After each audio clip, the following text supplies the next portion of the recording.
What's up, guys? Welcome to Broke and Stressed, a PT student podcast where we talk about our lives as broke and stressed physical therapy students. Throughout grad school, you'll come to find that the struggles that you're having happen all the time to thousands of students across the country. You are not alone. In this podcast, we'll share our personal stories and walk you through how we overcame some of our own struggles. I'm your host, Ruben. Let's have some fun, have some good conversation, and let's get into the episode. Hey guys, welcome to episode 5 of Broken Stress. Today I'm joined by my classmate, Marissa. Hey. So Marissa, one of the things that I do to start my podcast episodes is I have my guests share an embarrassing moment from PT school. I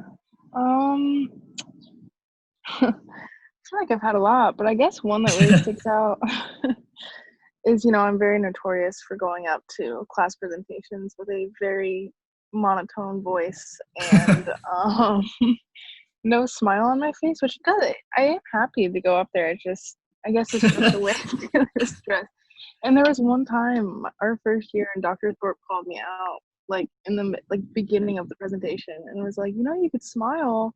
And I remember I just got super red. I don't think anyone really heard it other than the front row, but I was so embarrassed. And then, that was probably my most embarrassing moment from class, I guess. Do you make a conscious effort? Out, maybe. Do you make a conscious effort to try to smile now, or did you scarred after that? Yeah, I think I've been trying to smile more, laugh more, I guess, get people to laugh. But then I feel like people still are like, that was great. You didn't show any emotion and whatever. But I get my point across, so I guess that's fine. I think it's fine. I think it's short and sweet. I like that. I feel like people don't want to sit in presentations for 6 years, Right. Just gotta get to the point. So thank you for sharing that. Of course. Okay, so let's get into it. So for anyone listening, me and Marissa go to school in Chicago. I'm from the Chicagoland area, but Marissa's not. So Marissa, why don't you share a little bit about your background, where you're from, where you went to undergrad, stuff like that. Okay. I'm from a little town in Massachusetts called Ipswich. It's right on the ocean. So originally I'm from up north. I kind of moved around a lot when I was little. And so growing up in the cold and the harsh winters, I always dreamed of spending my college years down in the warm weather. So I decided to go to Coastal Carolina and Myrtle Beach, South Carolina. I had gotten a scholarship for track. I threw the javelin. So that was a big part of my decision. But I knew that I also just wanted to kind of get away from home. I'm from a really small town. So just kind of opening up my options. And so, being a homebody is not someone I've ever really been. So moving away was kind of easy for me. It's always a little bit hard, but going down to South Carolina for undergrad was really good for me and opening up my options. So when it was time to apply to PT school, I had an option either to go back home to Boston, stay in North Carolina or South Carolina, or come up to Chicago. So I decided, why not? New city, new stage of life. So So was that kind of your mindset when you were applying, or did you have certain places in mind other than home and where you were, or did you kind of apply wherever? I guess I had some random ones. So Chicago was kind of random. I had Colorado one, I had an Arizona one, and then I had a couple up in Massachusetts, and I had a couple down in North Carolina, since that's where my parents live now. And so I think I gave it a chance of okay, maybe I'll stay down here, maybe I'll go home. And then when it came to where I got accepted, it was either Boston, North Carolina, or Chicago. And I decided to step out of my comfort zone again, since I had kind of gotten comfortable down in South Carolina. I figured it'd be a good time to make new friends, new connections. When we graduate, do you have an idea of where you plan on practicing? Do you want to step out of your comfort zone again? Do you want to go back home? Or what's the move? That has been a good topic of conversation lately with my family and everyone. Everyone's like, where are you going to go? Where are you going to go? I'm honestly thinking about moving out west. My girlfriend Nikki and I have really been thinking about California. So that would be nice. We're both big and having the sun shining all the time. I could see you in California. Snow. Yeah. So that, but I mean, it's also hard. I think part of me is it'd be nice to go back home for a little.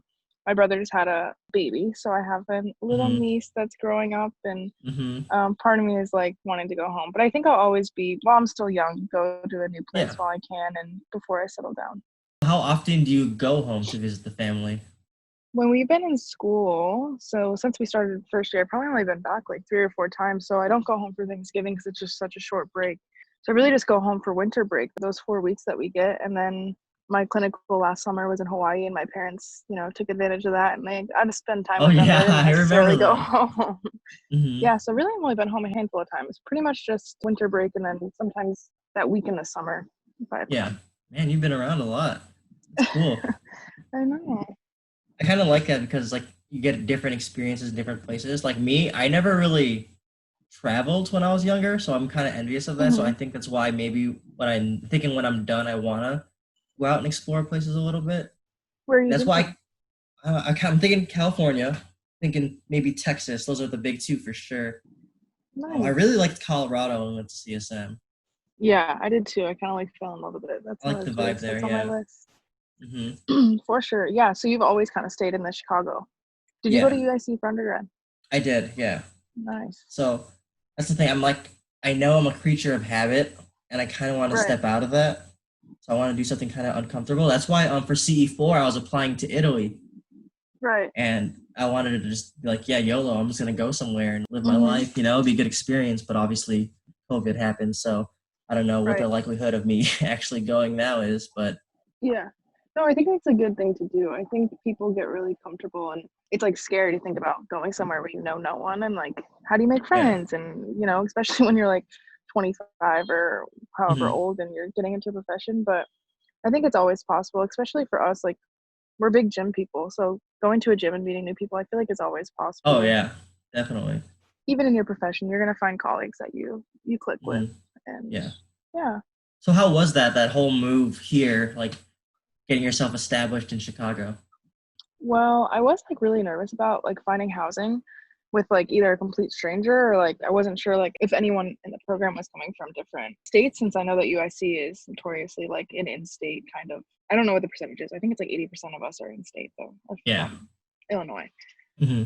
But then whoever made that Facebook group for us, it was really helpful to have that Excel spreadsheet and see like who needed housing and where they were from and what kind of like people they are. So I was like really lucky to meet Hannah, who was coming from California. So both of Hmm. us were coming from places that like we didn't know anyone in Chicago. So that was kind Yeah. of nice. And but moving here was a little weird. Like I was definitely nervous about like making new friends and what groups I would fit into. And I was going from being an athlete to not being an athlete anymore. Like I Hmm. came straight from undergrad. So that was like a big thing I was worried about. Like, am I gonna find people that I can live with and do this with? And Yeah. but I feel like it was pretty smooth. I came up with my mom and we moved in and they left pretty shortly after. They've never really been one to like hang around. I'm really Hmm. lucky. They have completely supported me moving wherever I want to go. And financially, I'm very lucky to have them support me if I, need the money or don't have the money, which I know a lot of people aren't fortunate enough to have. So I'm very lucky in that Hmm. sense. So it kind of made it easy to have them to financially support me a little bit Yeah, for before sure. loans came in and whatnot. I'm assuming you guys drove here, I like with all your did. Yep. stuff, yeah? Just in And a do you have your van. car here now, or I do.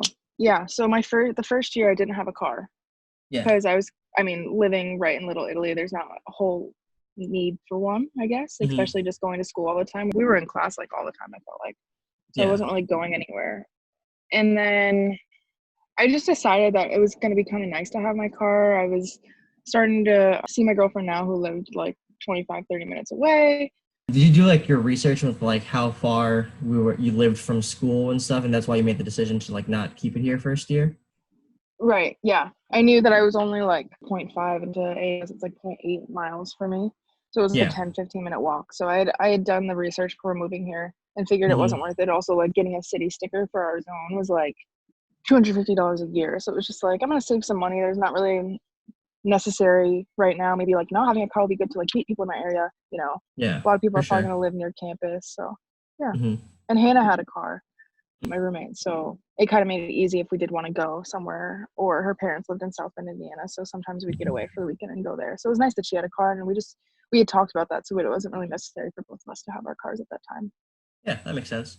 And I Yeah. think too, like with the city being the city, like we're blessed to have a good transportation system, and we like get Yeah, we free are. U passes. So I know if you're going out to another school that's like kind of in the middle of nowhere, you might actually need a car. Whereas Yeah. here, you might not necessarily need it at all because of the Of transportation course, yeah. system. And that was another thing, like knowing that we were already paying for our U Pass and, the L and buses go everywhere that you kind of need. So, Hmm. and things are very walkable and the divvy bikes. So, Oh yeah, yeah, I for done my sure. research on all that. So that really made a big difference. So when you first got here, we talked about it a little bit earlier, but how was it adjusting to try to find new friends? Was that very nerve-wracking for you? Like, how was that process? Yeah, I feel like I'm just naturally a pretty anxious person. So I think like trying to like make conversation with people, it's like you never know what people want to talk about, It's like so Yeah. awkward when you first meet people. But I think it's kind of easy to go and like, especially going into a PT program, like the one thing in common is everyone wants to be in a PT program. So you can talk, like most people are pretty, athletic or exercise and stuff like that. So I feel like making friends with people that were at the gym was the easiest because I was always going to the gym in the morning before class. And so there was like Hmm. a group of us that would go in the morning. So I feel like I kind of like got acquainted with them. And then that kind of allowed us to like, they were roommates with other people or they were friends with other people from undergrad or something. And it kind of like makes it easy to then branch out and meet other people in our class because we do have a pretty big class, not Hmm. as big as some programs, but especially with the way that our like classrooms are set up, I feel like it's so hard to talk to people. Like if you sit in the front, like you never see the Oh people in yeah, the back. You know what yeah, I mean? true. I haven't seen you in a And while. I so sit in the back now. I know. And so yeah, I just think that was kind of hard. But then like once you get to talk to everyone, I think our class is pretty good where I don't feel like there's like huge cliques. Yeah, Do you I feel that agree. way? Hmm. Like I feel like we all talk to like everyone. Oh yeah, for sure. Like we have our groups We that we obviously hang out with, but then we're of not. We're all course. cool with each other, and we all hang out. Like we Right. have our outings and stuff, and like we have a Mhm. good turnout for a lot of those. I feel like that too. Yeah, like obviously you have those people that like you text about, class or hanging out on the weekends and stuff. And like Hmm. each person has their little group that they're kind of in. But like I feel like when we're in class, like I never feel awkward if we get like split up into random groups or do you know Yeah, what I mean? Like I feel like it yeah. always works out pretty well. And Hmm. our outings are always a good time. They Yeah, always well, end it's up being a fun. good time. Yeah. Yeah, they are. It was a little nerve wracking, but I think having a roommate in the program was helpful too, just Hmm. to like have that one person in case you were in an awkward situation Yeah. or whatnot, and then figuring out who lives nearby. I remember our first day, Hannah and I were walking home, and we had met Nick, who was also walking in the same direction. We're like, "Oh, do you like live around here too?" And he ended up living literally right next door, and so like that's how like Nick and I got really close. And I just feel like that kind of happens. And then Nick has other friends, and then you become friends with those people. It's like a Yeah. kind of like a domino effect. Yeah, for sure. So, for anyone listening, what tips do you have for people to consider when they're like deciding maybe they want to move to a different state for school or maybe want to do in state? Like, what things should they consider as a whole when they're applying or even deciding to actually go there? Yeah, I think my biggest one that I didn't take into the biggest consideration, and I wish I did, was finances.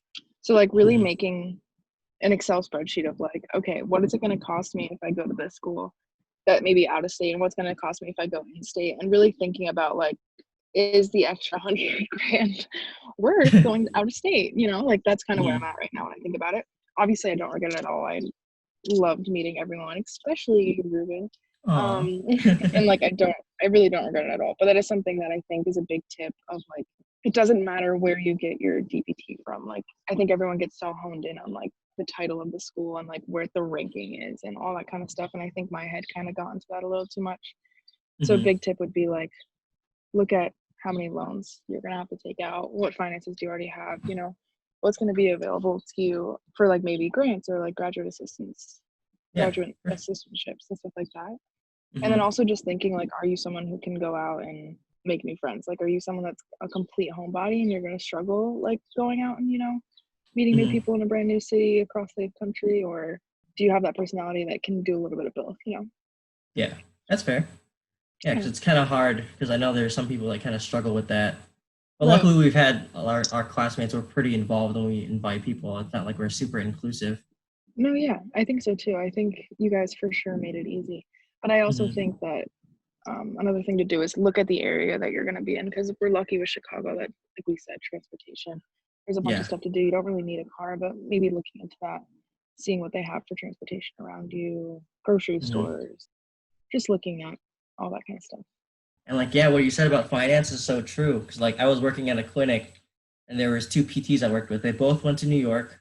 One went to like a really good school. One went to just kind of a low key school, paid Hmm. significantly less. And look, they're in the same job. They're working at the same Right. like same thing.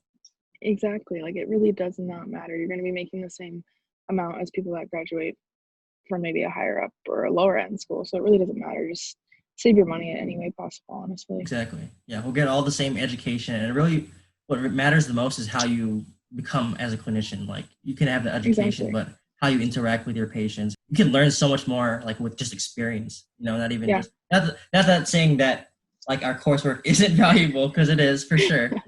But yeah, like the people aspect of it and the experience aspect of it is super important. Right. Yeah. Grades aren't everything. Yeah. Well, Marissa, I think that's kind of it. Want to thank you again. I'm really happy that you're agreed to doing this. Of course. Thank you for having me. And I just want to thank you guys for whoever's listening. Thank you for tuning in, and I'll see you guys in the next episode.